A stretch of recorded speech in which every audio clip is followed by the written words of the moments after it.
Good morning, room 14, chapter 13. Edward's on quite an adventure. They traveled on foot. They traveled in empty rail cars. They were always on the move. But in truth, said Bull, we are going nowhere. That, my friend, is the irony of our constant movement. Edward rode in Bull's bedroll, slung over Bull's shoulder, with only his head and his ears sticking out.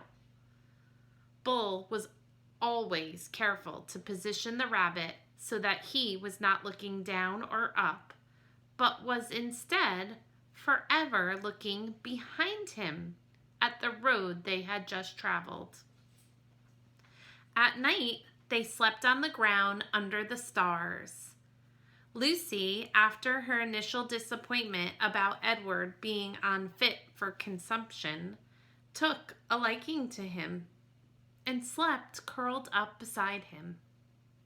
Sometimes she even rested her muzzle on his china stomach, and the noises she made in her sleep, whimpering and growling and chuffing, resonated inside Edward's body.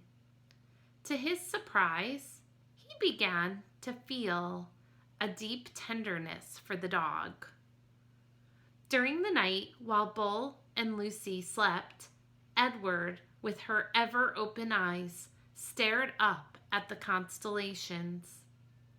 He said their names, and then he said the names of the people who loved him.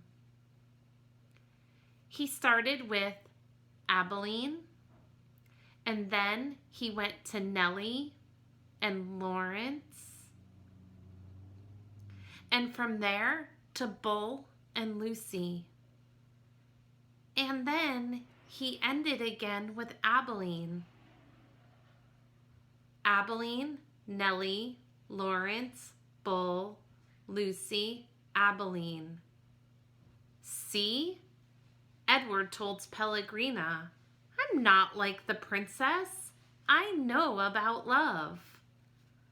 There were times, too, when Bull and Lucy gathered around a campfire with others. Bull was a good storyteller and an even better singer. Sing for us, Bull, the men shouted. Bull sat with Lucy leaning against his leg and Edward balanced on his right knee, and he sang from somewhere deep inside himself.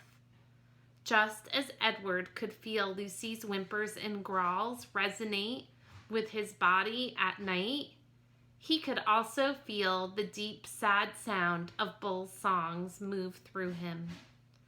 Edward loved it when Bull sang, and he was grateful to Bull, too, for sensing that a dress was not the right kind of clothing for Edward.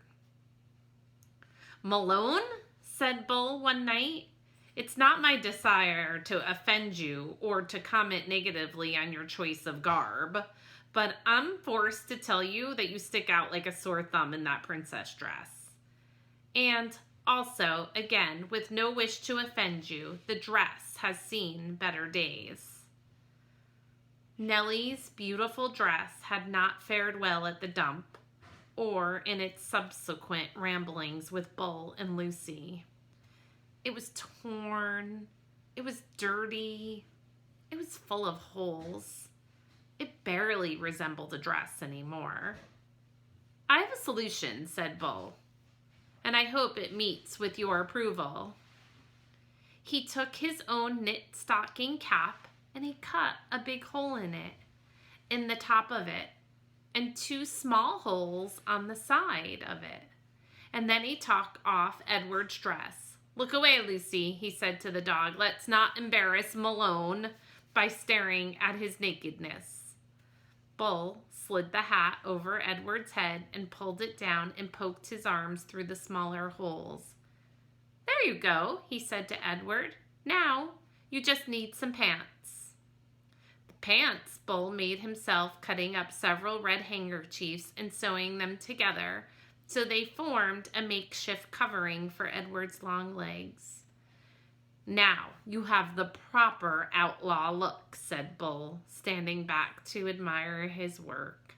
Now you look like a rabbit on the run. End of chapter. See you Monday. Have a great weekend.